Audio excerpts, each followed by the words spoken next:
Om Namo Narayana, Jai Swaminarayan, Namaste. Welcome back. Today we're on the second video for the Maitreya Upanishad, looking into part 2. Then the reverend sage Maitreya went to Kailasa. Approaching him, he said, "Lord, expound to me the secret of the supreme truth." Then the great god said, "The body is said to be a temple. The individual self, the Shiva, is Shiva alone. One should discard the faded flowers in the form of spiritual ignorance and worship God with the conviction He and I are one. True knowledge consists of seeing non-different in all. Deep meditation consists of the mind freed from thinking on sensory objects. Bathing is the removal of impurity in the mind, and cleansing consists of controlling the senses. He should imbibe the nectar, Brahman, go about for alms to preserve the body, and become devoted to the One, and live in a solitary place of oneness, free from duality. Thus should a wise man spend his life, and he alone will attain liberation. This body is born, and it has death. It has originated from the impure secretions of the mother and the father. It is the abode of joy and sorrow, and it is impure. Bathing in the form of discarding attachment to it is ordained when one touches it with the idea that it belongs to one.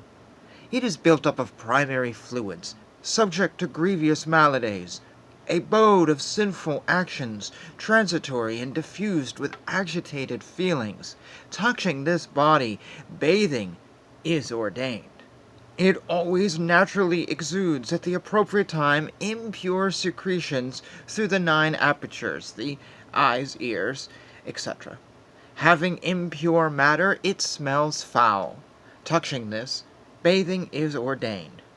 It is associated with the mother in impurity at birth, and is born with the impurity caused by childbirth, as it is born associated with death in due course, and the impurity caused by childbirth.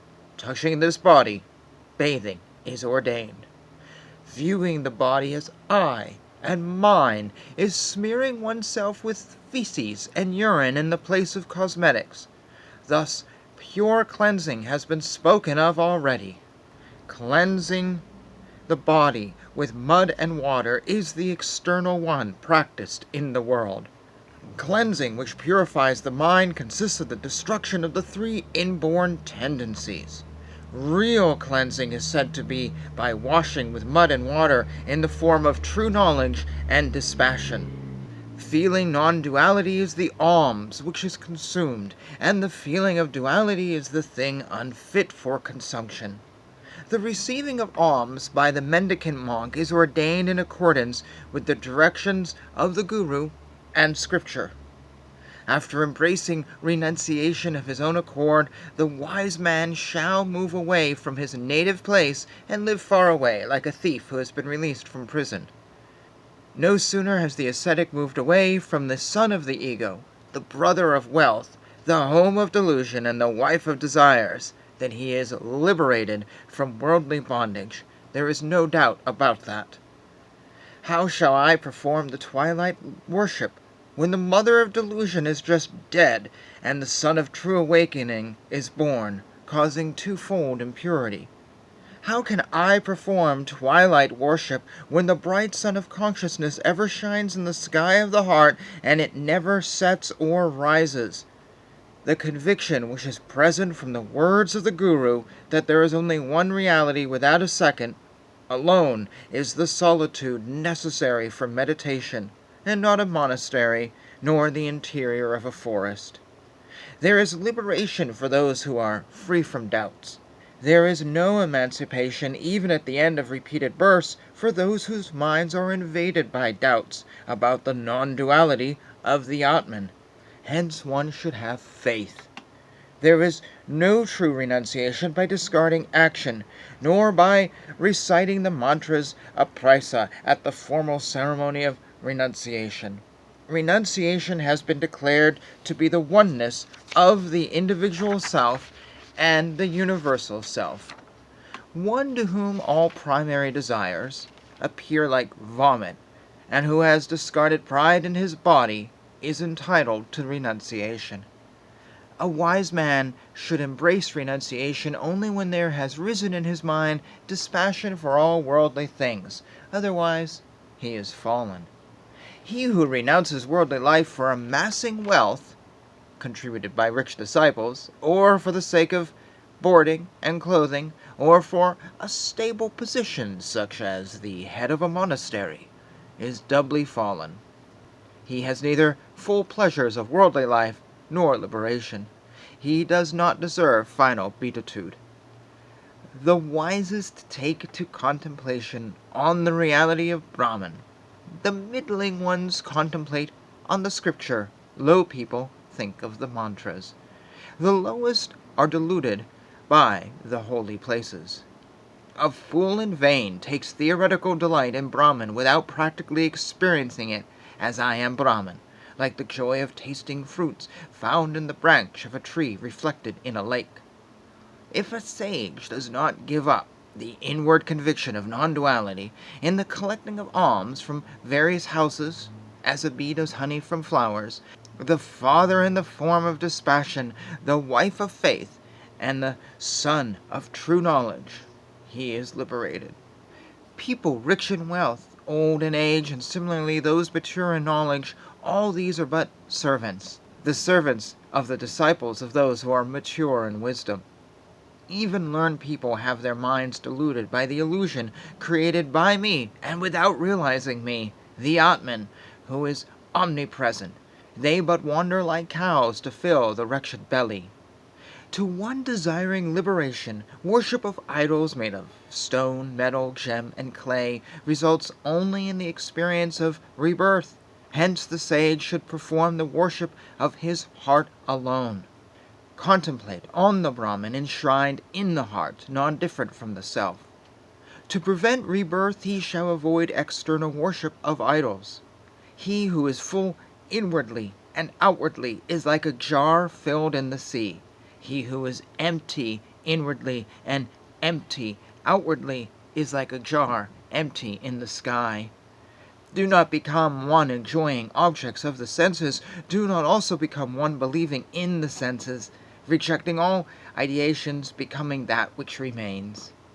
Discarding ideas of seer, seeing, and what is seen, along with inward tendencies, may you resort only to the Atman, who is the prime source of all phenomena. That state of remaining like a stone with all the ideations quieted and freed from the states of waking and sleeping is the supreme state of the self in the disembodied state. Thus ends the instruction given by Lord Shiva and the second chapter. You know what I found myself thinking of while reading this was spiritual people I know, not those who practice Sanatana Dharma, but those I find in spiritual gift shops and bookstores. And I kind of enjoy stores like that, but I've often walked away going, we're not in the same place. I am looking for God. And yet I've met folks in there who are like so wrapped up in, oh, well, I have this rock and I have this thing and I have to do this and, you know, I'm just like, this has to be done here and this has to, and they're so wrapped up in all this. There's no God. Well, there is a God and it's them. So I told this story before, but it's worth repeating because it came back into my head. I had an apartment I was moving into a few years ago, so my future roommate was working all day. So the plan was myself and my parents were going to bring the U-Haul up, and the landlord who lived on the second floor knew we were going to be there at noon, and she would come down and unlock the door for me. I think either she was going to give me the key, or by the time I was going to get the key when my future roommate came home. One or the other. I don't remember now. Anyways, we show up. It's like just a few minutes before noon. We're right on time. Ring, ring. Ring, ring. Oh, maybe the other door. Let's try the other door. Ring, ring. Nothing. Oh, that's weird. Stand around for a few minutes. Is there a car in the... Well, I don't know. What's up? Start again. Ring, ring. Ring, ring. Maybe she went out. Let's walk around the block. 20 minutes later. Ring, ring. We eventually had to go out to lunch because we'd stood around for so long and rang it every few minutes. And we were looking.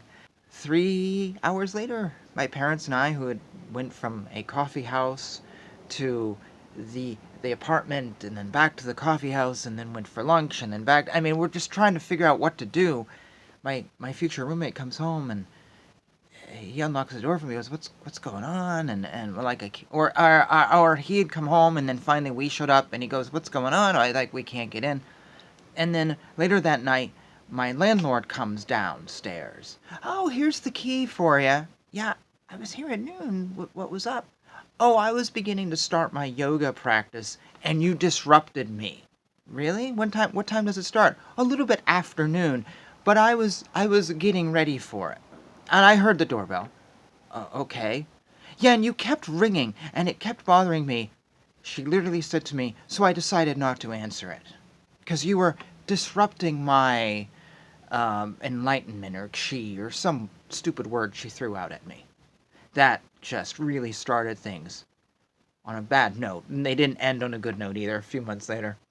She was so wrapped up in being enlightened that she couldn't open the door at a scheduled time before that enlightenment, whatever, blah, blah, blah, started. No, no, no. And I would meet her other times, and she'd be like, oh, we're so mystical in here, and I think she actually at one point asked if I ever did anything with religion because, I just didn't, my aura wasn't cleansed or something. Oh my God. I think of her when I read this, and she was just selfish. She was just a narcissistic, selfish, very financially greedy person. But this is talking to folks like this who are all trapped in things and stuff and actions, the action of meditating, the action of doing yoga. But they don't actually have the true knowledge. They don't actually probably have the deep meditation. I mean, she was in her yoga pissed off about me. So just how deep was that yoga? And I've run into other folks like her. And I have tried not to be like her. I don't want to be like her. You can say anything you'd like about me. You can say I'm not very smart. Okay? You can say I'm ignorant. Okay? You can say I have funny hair. Whatever. You can say I have a horrible background because look at the lights. But I would like to think that you can say, no, he is sincere in what he is doing with God. And he is trying to find the sincere, authentic path and to share it with all of us. And I would like to think that you don't say about me, well, he's just in this for the whatever and just trying to share how spiritual blah blah he is. No, I hope you can say anything you want, but I hope that's the one thing you don't say, because I want to be following this book, this Upanishad. I'd want to have the inward. I'd rather not have the outward. I'd rather not do things if I have the inward. I'll sacrifice the rest if I can have that true knowledge. And I would hope for you, this is what you're looking for. You're looking for that true knowledge. And that true renouncing of blah. However, or in whatever way it may unfold in your life. I think that's enough rambling for today. We will finish this Upanishad in another video. So thank you for watching and listening to my rambles. Jai Shri Krishna, Jai Shri Swaminarayan, Hare Krishna, Krishna Krishna, Hare Hare, Hare Rama, Rama Rama, Hare Hare.